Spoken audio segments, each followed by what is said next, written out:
सिंदूर इस समय ऑनगोइंग है। ऐसे में इंडिया पाकिस्तान के बीच में टेंशन्स थोड़ी कम हुई हैं, लेकिन पूरी तरह से ख़त्म नहीं हुई हैं।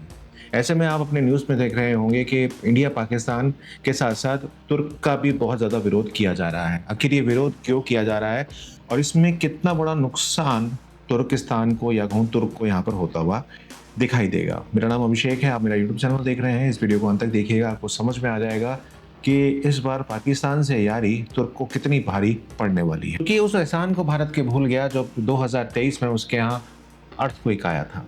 भारत ने ऑपरेशन दोस्त के दौरान तुर्की की बहुत मदद की थी। 22 अप्रैल को जब पहलगाम का अटैक होता है, तब पाकिस्तान की इन्वॉल्वमेंट पाई जाती है। लेकिन तुर्की इस चीज़ को भूल जाता है और आतंकवाद का साथ देता है। देखिए, पाकिस्तान आर्मी कहूँ या पाकिस्तान के जो आतंकवाद कहूँ, लगभग सेम है। भारत पाकिस्तान की टेंशन चरम सीमा पर है। अभी सीज़ फायर हुआ है और ये सीज़ फायर कितने दिन चलेगा कोई नहीं जानता। कब पाकिस्तान अपनी बात से मुकर जाएगा और कब कुछ कर देगा हमें नहीं पता, लेकिन हम तैयार हैं और हम उसका मुंह तोड़ जवाब देने को तैयार हैं। लेकिन इसमें ट्विस्ट तब आता है जब पाकिस्तान की तरफ से अटैक किया जाता है।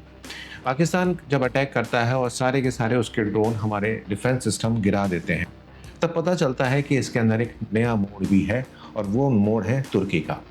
तुर्की अपने बहुत सारे लगभग 400-500 ड्रोन्स इंडिया की तरफ भेजता है। बात सिर्फ ये थी कि अगर वो सिर्फ ड्रोन भेजता तब भी कुछ बात यहाँ पर बच जाती, लेकिन बात तब यहाँ पर टेढ़ी हो जाती है जब तुर्क अपने कुछ हैंडलर्स भी पाकिस्तान को मुहैया कराता है। अब इसको समझना है आपको बारीकी से। देखिए, हैंडलर यानी कि ऑपरेटर्स, जो तुर्क के ऑपरेटर्स थे वो भी इसमें 2 मारे गए हैं। अब वो मारे इसलिए गए हैं कि जब पाकिस्तान के ऊपर हमने स्ट्राइक करा तो हमने ये नहीं देखा कि कौन पाकिस्तानी है। जो आतंकवाद की मदद वहाँ पर कर रहा था, इंडिया ने उसको स्ट्राइक वहाँ पर करा, जो कि बिल्कुल सही एक निर्णय था। अभी जो ऑपरेटर्स होते हैं, इनका काम होता है कि ये रियल टाइम में प्रोग्रामिंग करते हैं।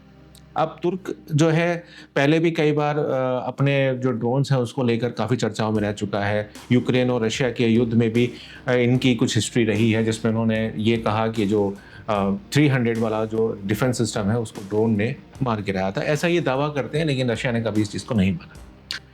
अब ये सारी चीज़ें जब फेल होती हैं, तब तुर्क का रियल चेहरा सामने आता है।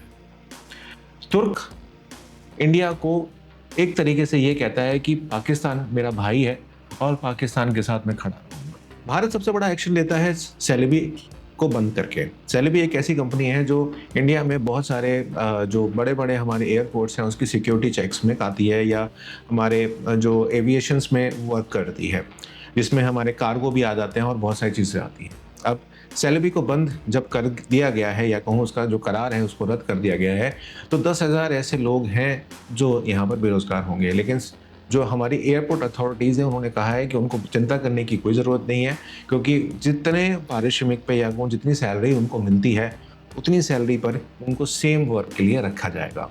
तो उनके जॉब पर कोई फ़र्क नहीं आएगा। लेकिन सबसे अच्छी बात यहाँ पर ये हो रही है कि गर्मियों में बहुत सारे इंडियंस या बहुत सारे एशियंस जो हैं वो तुर्क में जाते हैं, इस्तांबुल में जाते हैं और अपनी छुट्टियों को बिताते हैं।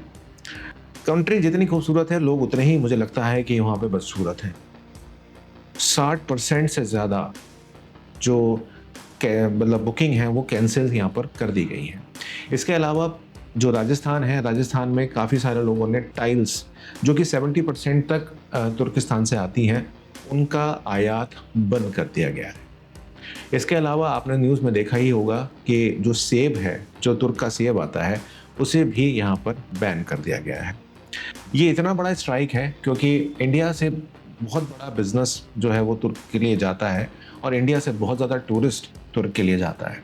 लगभग 40,000 करोड़ का ये फटका जो है वो तुर्क को लगने वाला है। इसके अलावा भी बहुत सारे सैंक्शंस इंडिया लगाने जा रहा है तुर्क के ऊपर। और इसके साथ-साथ जो दूसरी कंट्रीज़ हैं जैसे चाइना है, चाइना का भी एक हैंडलर की बात जो है वो बात की जा रही है कि चाइना का एक ऑपरेटर भी इसमें शामिल था, जिसने गाइड किया कि किस तरह से जो ड्रोन है वो भेजना है।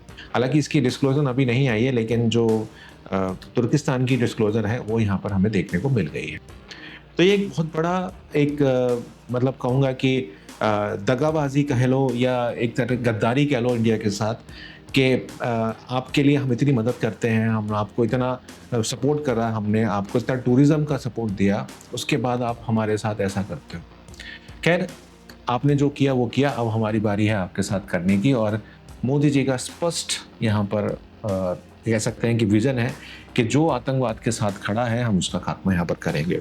तो दोस्तों, तुर्की पाकिस्तान से दोस्ती जो है वो भारी उनको पड़ी है, और इकोनॉमिकली बहुत ज़्यादा उनको फ़र्क पड़ेगा, और वैसे भी उनकी जो इकोनॉमी है वो नीचे की तरफ जा रही है। अब क्या चीज़ें वो पाकिस्तान को बेचना चाहता है या पाकिस्तान के थ्रू वो टेस्ट करना चाहता है, ये तो खैर तुर्की बता सकता है। लेकिन आने वाले दिन तुर्क के टूरिज़्म के लिए, तुर्क की इकोनॉमी के लिए बहुत ज़्यादा ख़राब होने वाले हैं।